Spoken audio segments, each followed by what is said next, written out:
hemos escuchado de que sea de grupos religiosos, ya sean por filosofías, o sea simplemente por comentarios de personas que tengan un cierto nivel académico, se refieren a la Iglesia Católica como algo anticuado o como algo que ya está pasando de moda. Incluso ya hay algunos que dicen, esto, el que estamos viendo, será lo último ya de esta iglesia. Y tristemente también tenemos que decirlo, incluso de miembros de nuestra iglesia que comulgan y que van a misa junto con nosotros, que están bautizados en esta fe, pero aún así también lanzan argumentos despectivos en contra de ella. Porque si bien es cierto que, claro que nos estamos acercando a un fin, pero no un fin negativo, como tratan de presentar algunas personas. Además, el fin ese al que se refieren es un fin que están atrayendo o un fin que ellos han manipulado para que se dé de cierta manera según el capricho, adornándolo con todo tipo de ideas, con todo tipo de argumentos, con todo tipo de, incluso de textos bíblicos. Y muchas veces nosotros como católicos desprevenidos caemos en este juego y puede que poco a poco nos estén convenciendo y pareciese como que de verdad, oye, tanta cosa que está ocurriendo. Mira la maldad, mira las guerras, las epidemias, todo eso está en la Biblia, todo eso ya está pronosticado, pero no lo decimos o no nos expresamos en una manera positiva, como si en un momento dado le tocó hacer a algunos cristianos. Bien conocido por nosotros es lo que ocurrió a las llamadas 7 iglesias, según nos cuenta el libro del Apocalipsis. Ahí, a través de una visión, el apóstol puede ver 7 estrellas, 7 candelabros. Las 7 estrellas son los guías, los ángeles que están al frente. Los 7 candelabros son la misma iglesia en sí, que estaban dispersas por el territorio del Imperio Romano, más que todo de lo que hoy conocemos como Turquía. Y en particular nos hablan de que en esas iglesias habían cosas muy buenas. El ángel dice, yo conozco, yo sé. O sea, todo está bajo el conocimiento del encargado de esa parroquia, por decirlo así, bajo el que está encargado al frente, hasta de los ángeles. Nosotros sabemos, yo sé. Sin embargo, a cada una de estas iglesias también le van diciendo que así como saben que tienen virtudes, que tienen buenas obras, que han conocido y han aceptado el santo mensaje, también se les va diciendo, pero ustedes también tienen tal cosa negativa, también están en tal pecado, y así sucesivamente. Entonces, con esto nos quiere decir que, tal cual como lo dijo Jesús, desde el principio en el campo va a haber buena semilla y va a haber mala semilla, y van a crecer ahí. Déjenlas crecer, dijo el Señor. No sea que al intentar arrancarlas, pues también arranque junto con la mata esa que ya se desarrolló, mala, vayan a arrancar también la buena. Entonces, si ya la misma iglesia, desde el principio, desde el inicio, nos está diciendo de que van a haber esos momentos, esos bajones, bueno, malo, un momento todo se mezcla y va a haber como un caos, como que las cosas no van a salir de la mejor manera, pero eso pasa y la iglesia sigue. Pasa y la iglesia sigue. Pasa y la iglesia sigue. Entonces, llega en este momento del siglo XXI una serie de comentarios, de argumentos, y nos borran totalmente de que la iglesia en sus 2000 años ha pasado esto, de que los ángeles también han dicho en diferentes épocas, yo sé que están haciendo tales cosas buenas, tales cosas positivas para la sociedad, tales cosas positivas para el bien espiritual, pero también sé que dentro de ti hay cosas negativas, hay cosas, y le da la oportunidad, así como se la dio que hay 7 iglesias, le da esa oportunidad de que las vaya corrigiendo. Particularmente han habido una serie de ataques contra el Papa con escritos, periódicos, revistas, programas de televisión, películas de muy, pero muy alto valor artístico. Una calidad de actores y de actuación digna de varios premios de la Academia Oscar. Sin embargo, el contenido o lo que tratan de expresar no es lo que va acorde con la realidad, porque se esfuerzan para ir torciendo lentamente la figura en sí, como la misma doctrina o el mensaje que va o está predicando o está tratando de que se mantenga en la sociedad, en la vía positiva. Y muchos pues tenemos hoy acceso a eso. Uno de estos medios, las computadoras, el internet, el cine, la televisión, la radio, todo esto nos va llegando. Y si la iglesia no se pone las pilas, y nosotros, incluidos, los bautizados, lentamente ese manto va llegando y va llegando y va cubriendo, que la verdad va quedando oculta, va quedando ignorada, porque muchas veces ni siquiera se esfuerzan por borrarla, simplemente que tiran algunas ideitas ahí y eso se va acumulando, acumulando, y llega el momento en que ya ignoramos, pues, totalmente de que, oye, ¿cómo la iglesia llegó hasta ahora? O sea que en 2000 años la iglesia le fue bonito, todo fue agradable. Al Papa todo el mundo lo respetaba, todo el mundo lo veía como alguien, este es el guía espiritual, el Papa hay que seguirlo, el Papa hay que obedecerlo, nos trae un gran mensaje. Así, no, esa no fue. La historia de la iglesia está hecha a base de momentos muy, pero muy agradables y momentos muy, pero muy terribles. Y nosotros, como bautizados, tenemos, si no conocerlos de lleno, por lo menos tener una idea de que existió. Esto que les digo del Apocalipsis está ahí, en nuestras Biblias. Ni siquiera hay que ir a una escuela o hay que meterse un curso de historia, sino que la misma Biblia nos lo está diciendo. Ya en las iglesias donde había obispos, sacerdotes, gente que iba a la Eucaristía, había muchas cosas buenas. Eso no dice el Apocalipsis. Pero también dentro de esas parroquias, dentro de esas diócesis, había muchas cosas malas. Y podemos decirlo, había cosas malísimas.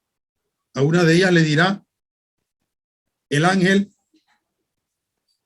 es como si fuera la sinagoga de Satanás. Imagínense hasta qué nivel.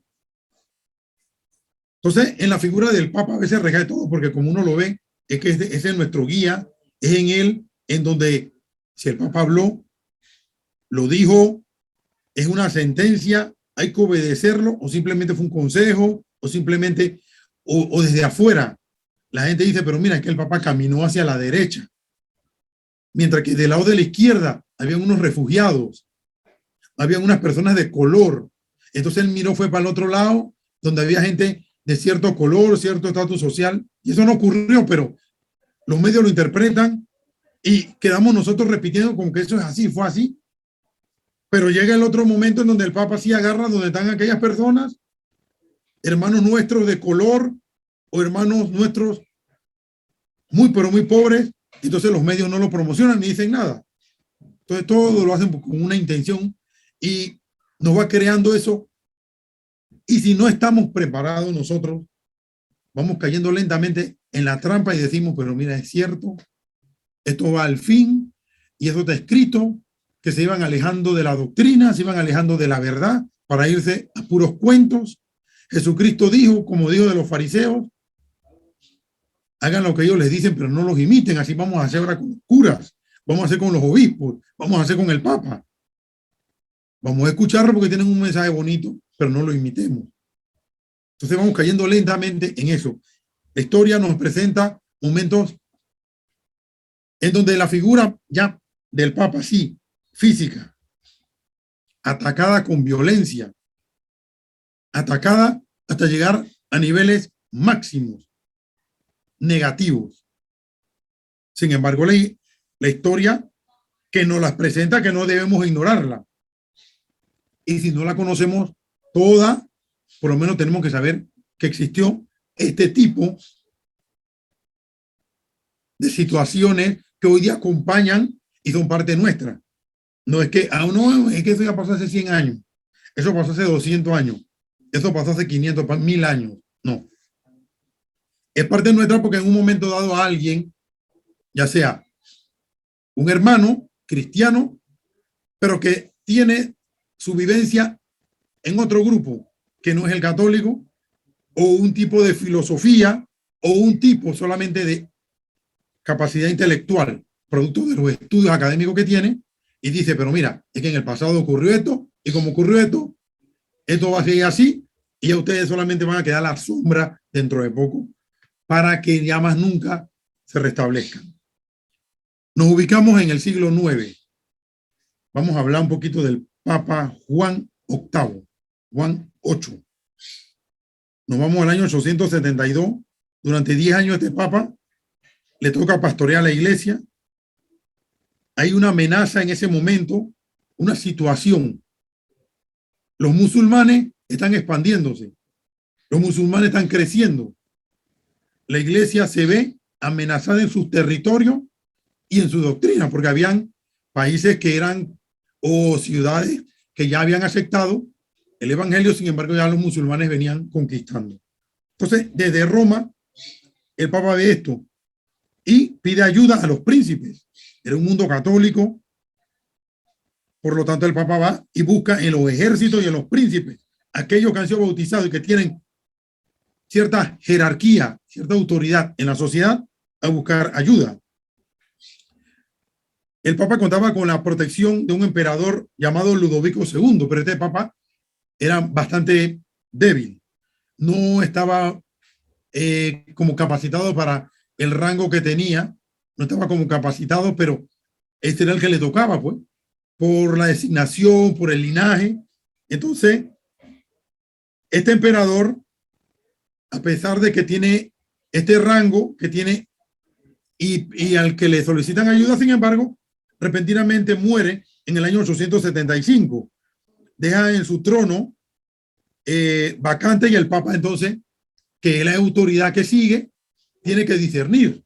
Entonces, ¿a quién se le da? Y escoge entre esos a Carlos el Calvo, el cual se traslada a Roma desde Francia y es coronado un 25 de diciembre de ese mismo año, 875.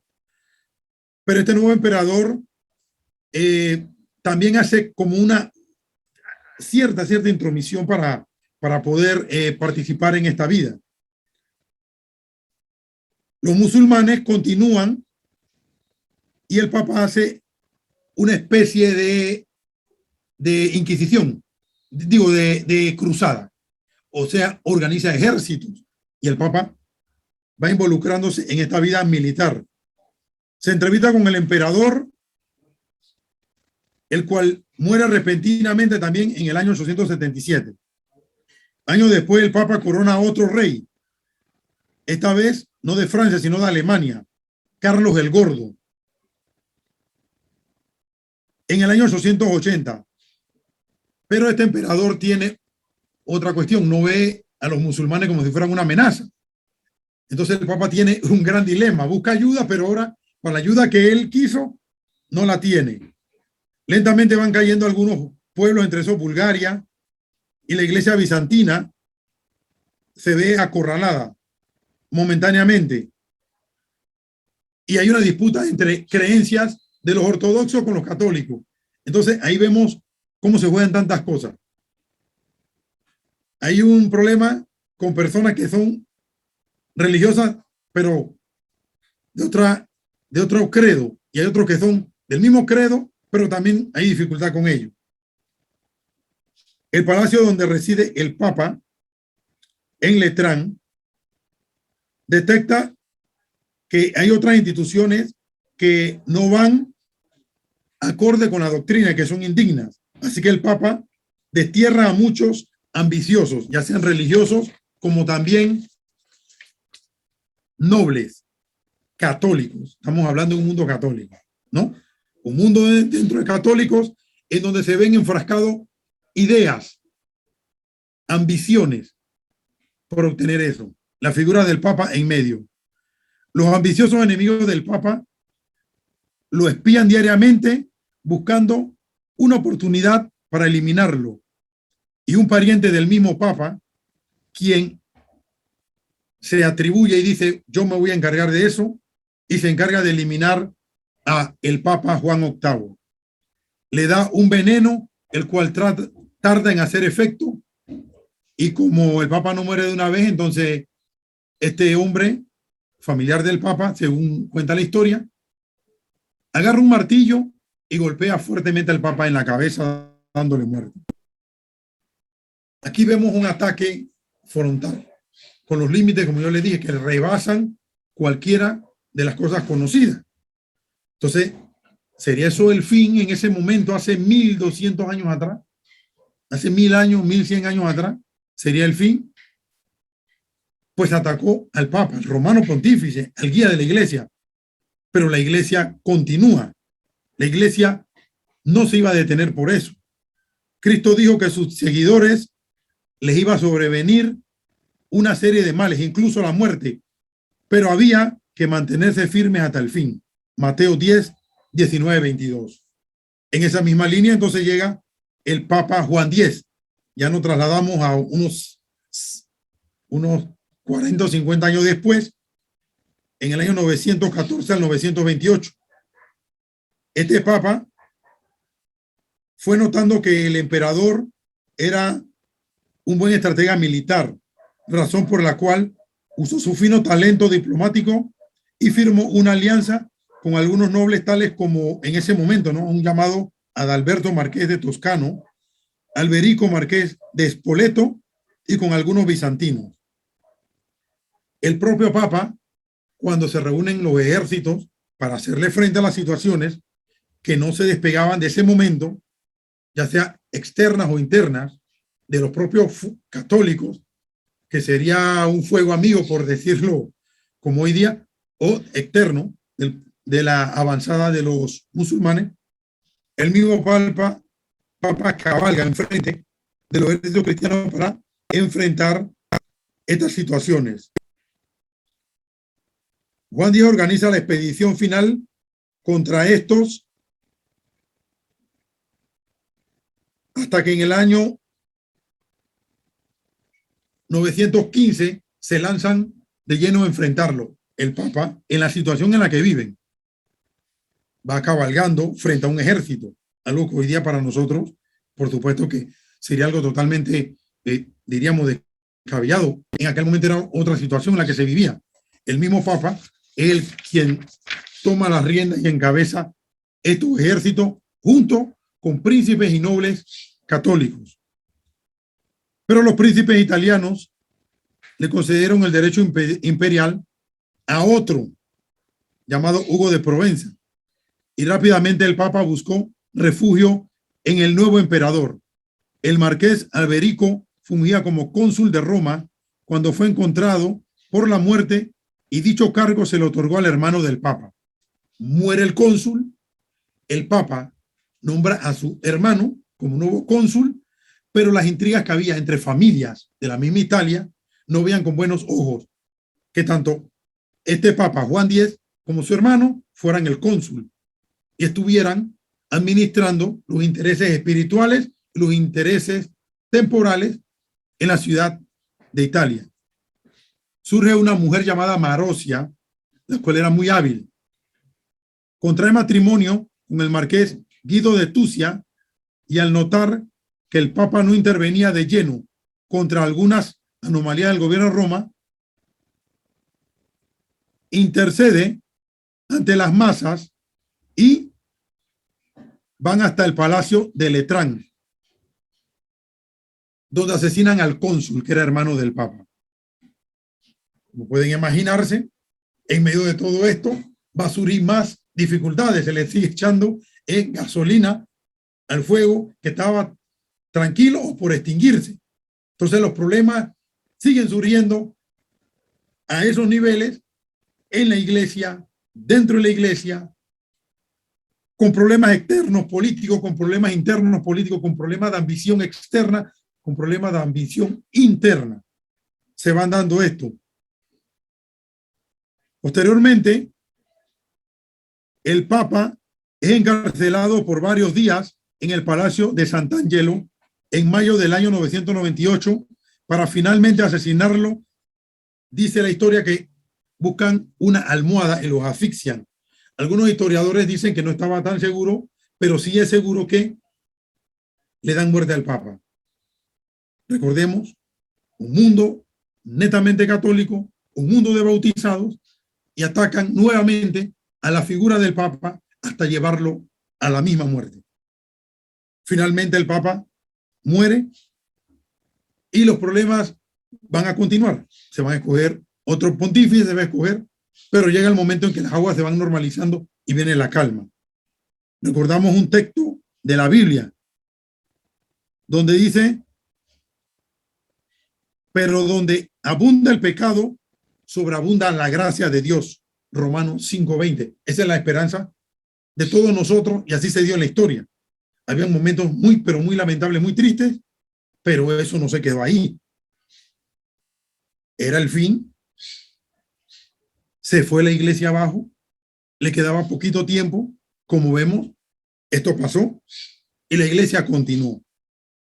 Nos ubicamos ahora unos 50 años después, en el año 973. Nos ubicamos con el Papa Benedicto VI.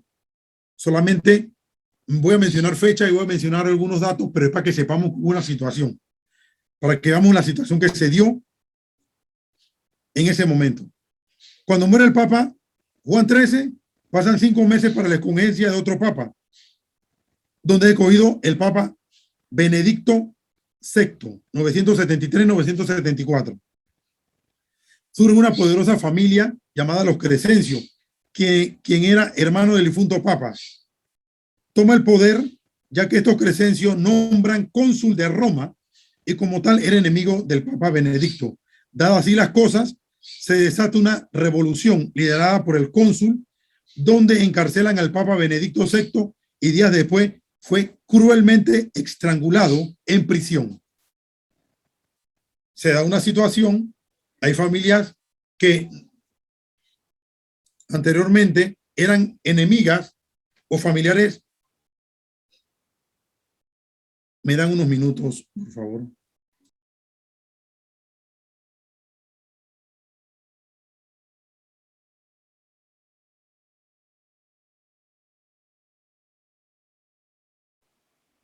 Arnulfo, se te fue el audio.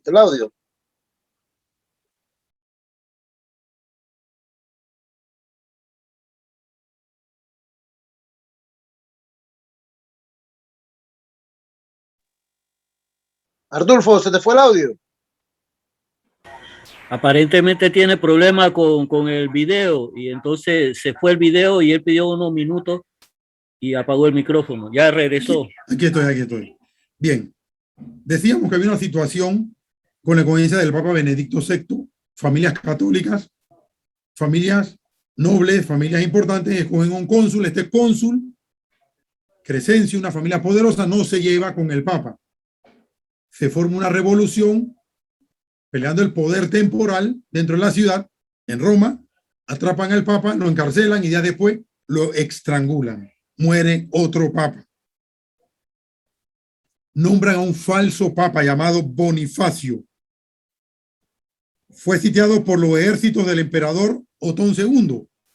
Otón II es católico, viene del extranjero, se da cuenta que hay una situación en Roma donde han matado, asesinado al Papa verdadero y ponen a otro. Entonces, este emperador católico viene de fuera, rodea la ciudad, toma el control. Este Papa falso abandona hacia Constantinopla y se lleva las alcancías pontificias. O sea, no se va solo, se lleva una serie de riquezas con él y sale huyendo, llenas de dinero. El falso Papa, al saber que después de un tiempo el emperador Otón II se va, regresa. Y cuando regresa a Roma, apoyado por un emperador también que está en el extranjero. en Constantinopla, en Turquía, no en Roma, y toma prisionero al otro papa, que es legítimo, Juan XIV.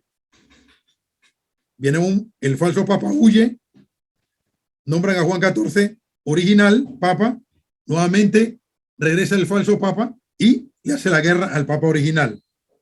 El falso papa Bonifacio estaba involucrado en la muerte del anterior papa, ¿recuerdan? De Benedicto VI. Estos crímenes no fueron aprobados por la población, por lo cual el pueblo se levanta y apresa al falso papa Bonifacio, dándole muerte en julio del año 985. Luego lo desnudan y su cadáver es arrastrado por las calles de Roma y lo cuelgan en una de estas estatuas bien lujosas que esculpían en aquel tiempo, representando uno de los emperadores del pasado. Ahí ponen el cadáver de este falso papa. Nombro y menciono esta situación para que veamos todos los problemas, todo lo que ocurrió, todo lo que pasó. Era el final de la iglesia. El papa fue atacado. Los papas fueron atacados, fueron asesinados. Hubo problemas desde adentro. Sacerdotes que apoyaban, sacerdotes que no apoyaban, políticos católicos que apoyaban, políticos católicos que no apoyaban. Era el fin. Jesucristo nos dijo que ni las fuerzas del infierno podrán destruir a su iglesia. Mateo 16, 18. En el pasado hubo grandes, pero grandes problemas. Hoy día nosotros los cristianos lo estamos viendo. Hoy día lo palpamos. Solamente con ataques por los medios de comunicación. Incluso con cartas escritas por mismos sacerdotes, por obispos. Y no hay que olvidar, hasta por cardenales. El fin de la iglesia vivió momentos muy tristes, vivió momentos bastante lamentables, pero la iglesia continuó. Nos trasladamos hasta el año 1123. Las ciudades italianas reñían entre ellas por obtener autonomía y poder sobre sus territorios. Además, en Roma se pedía que el gobernante fuera un civil.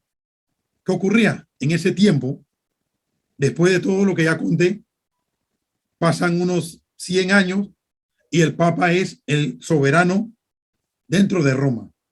Pero el pueblo decía, no, queremos que el que mande aquí sea un civil, no una persona con sotana, ya que el Papa Lucio II era quien gobernaba la ciudad. En medio de esta turbulencia social, muere el Papa y es escogido Celestino. Inocencio II muere, escogen a Celestino, que solo gobierna por 5 meses. A los 6 días fue elegido Lucio II. Escogen un papa, muere, escogen otro, muere, y escogen a Lucio II. Año 1144-1145. Como dijimos, pues los ciudadanos en este marco histórico solicitan pues a un líder civil. Entre las muchas revueltas internas en Roma se dio una en la que fue necesario asaltar el Capitolio, es decir, ahí donde se reunían los políticos, los senadores, los diputados de ese tiempo. El pueblo se rebela y van y atacan. Y por este asalto, el Papa y varios nobles se unieron para lograr tal misión. Pero la multitud enfurecida lanza piedras contra el Papa y todos los que van allá. Y una de esas piedras atina y golpea al Papa. Y después de varios días muere el Papa. El 15 de febrero del año 1115. Cae otro Papa, como dijimos. Momentos, episodios bastante lamentables que hoy día nosotros, como cristianos, dentro de la Iglesia Católica, estamos viendo diferentes tipos de ataques. Ya eso ocurrió en el pasado. Nuestra historia está hecha con esos dos baluartes que son actos bastante agradables y actos bastante, ¿verdad?, negativos. Pero esa es parte de nuestra historia y no podemos ignorarla ni ocultarla. Debemos conocerla. En lo más que podamos, claro, no vamos a dominar todo. Esto que le estoy hablando no es que yo soy un súper experto, sino que a otras personas, antes que yo, hicieron este tipo de investigaciones, dieron este tipo de charlas, me fue motivando, me fue gustando y pues en muchas ocasiones la he compartido y esta noche la comparto con ustedes. Nos trasladamos ya al siglo XVIII. Nos vamos al llamado siglo de las luces, la llamada ilustración, donde se nos ha pintado a nosotros como que fue un momento de gloria donde el intelecto, donde la razón iba a tomar el control de todo, donde la ciencia iba a ser la que va a dar respuesta a todo, y lentamente la religión. Ellos decían que la religión católica, todas las demás, pero sobre todo la católica, era esa superstición, iba a desaparecer en ese siglo, porque los grandes filósofos, Rousseau, Voltaire, Montesquieu, etcétera, eran los que con sus pensamientos iban a iluminar la política, la economía y la religión, y que se iban a abrir grandes abanicos del conocer. Bueno, en medio de todo esto, le toca vivir al Papa Pío VI. Pío VI, un hombre muy inteligente, un hombre muy apegado a la doctrina, un hombre que de su tiempo que admiraba bastante todos esos movimientos científicos, pero cuando se empezaban a desviar, el Papa decía que había que regresar a la doctrina y había que respetarla y defenderla. Se sentía bastante vanidoso, esa era una cuestión que tenía el mismo Papa en sí, de su aspecto físico. Es el quinto Papa que más ha durado en su pontificado. Esta es una característica que tiene Pío VI. Dirigió la iglesia durante 24 años. Pío VI tuvo que enfrentar muchas cosas que ya mencioné, y entre esos llega aquellos salpicones, aquellas, por decirlo, las ideas que arrastraban estos filósofos llegan hasta la Revolución Francesa. Entonces, Pío XII se ve envuelto en esto, y como aquellos hombres que nos han presentado en la escuela y en los libros, que eran muy, pero muy doctos, y eran muy sabios, que respetaban y que predicaban valores y que de libertad, igualdad y fraternidad, pero que en el fondo eso nunca lo practicaron con la Iglesia Católica, ni lo practicaron con personas que no pensaban como ellos. Incluso inculcaron esos tres valores que ya habían sido predicados por el catolicismo, el cristianismo, mucho tiempo atrás. Ellos lo inculcaron a través de subterfugios y a través de la fuerza. No podemos ignorar eso. La misma Revolución Francesa se subdivide en varias, ¿no? La Asamblea Legislativa, la Asamblea Constituyente, la Convención, que fue un movimiento muy terrorífico, y el Directorio. Pues bien, el Directorio, todos estos organismos se dedican a la destrucción del catolicismo, pero fue el Directorio en el momento que se lanza de lleno contra la Iglesia. Ya en el Directorio va a aparecer, a mencionarse más, un joven al cual pasó a la historia como Napoleón Bonaparte, que en ese momento era solamente un oficial más de los ejércitos revolucionarios. Roma es invadida, recuerden que es la Revolución Francesa, de Francia se trasladan a Roma. Estando allá en Roma, obligan al Papa que pague mucho dinero, millones y millones de lo que ellos llamaban escudos, si quiere seguir en su puesto, si quiere seguir que los territorios vaticanos se protejan. Se firman incluso tratados para que esto se mantenga así. Pues bien, en 1798, el general Berthier, en nombre de Napoleón, invade el Vaticano, y en el Capitolio se proclama al Papa y a una nueva república, como la República Romana, algo que dejaba al Vaticano dentro de fronteras dominadas por ideas donde la razón iba a prevalecer. No se sabía a ciencia cierta cuál iba a ser el rumbo de la iglesia. Tenía Pío VI unos 81 años y es tomado prisionero. Lo llevan sin destino fijo a los Alpes, donde sabemos las temperaturas, hay nieve, frío. Por allá llevan al Papa de un lugar a otro, hasta que en julio del año 1799 permanece cautivo, presa de la enfermedad, cae muerto. El 29 de agosto de 1799 muere el Papa en manos de los revolucionarios, algo que no se dice en los libros de historia o en los textos escolares, que dicho movimiento atacó de lleno a la iglesia, y entre esas tienen su haber la muerte de un papa, de Pío VI. Escribían los diarios y los panfletos de ese tiempo, redactaban y decían que Pío VI y el último, después de este papa no va a haber más. Decían con un afán de triunfalismo, de que la iglesia iba a sucumbir y a desaparecer, pues la diosa razón iba a emerger, iba a tomar el control de la sociedad en general, incluso de la fe. Van a sufrir mucho en este mundo. Sean valientes. Yo he vencido al mundo. Juan 16:30. Así le advirtió Jesús a sus apóstoles y en ellos a cada uno de nosotros los bautizados. Ya un poquito más acá me viene a la idea, bueno, después del Papa Pío VI, entonces viene Pío VII y Napoleón sí lo atrapa, lo encarcela y trata de dominarlo para fundar un tipo de iglesia así, en donde la revolución, las ideas de la revolución sean las que prevalezcan, pero al final no lo logran. Ya no existe Napoleón, pero vemos que sí existe la iglesia católica. ¿Sería el fin de la iglesia? Mataron a otro papa, Pío VI, mataron a otros papas, encarcelaron a varios papas. ¿Era el fin? El papa Juan Pablo I, ya en los años 1978, dura 33 días, muere el papa y después de él viene Juan Pablo II, San Juan Pablo II hoy día, ¿verdad? Y así sucesivamente. La iglesia continúa su labor hasta que sea el Señor quien diga, hasta aquí. El fin lo da el Señor. No lo dan las circunstancias, por muy negativas que parezcan.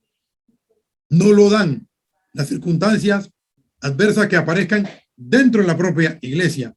En el tiempo de la Revolución Francesa, decía un cardenal, ni siquiera cuando Napoleón y todos los demás revolucionarios decían que iban a acabar con la iglesia, decía este cardenal, creo que era apellido Consalvi, decía, ni siquiera el pecado de nosotros, los ensotanados, los purpurados, ni siquiera ha podido contra la iglesia.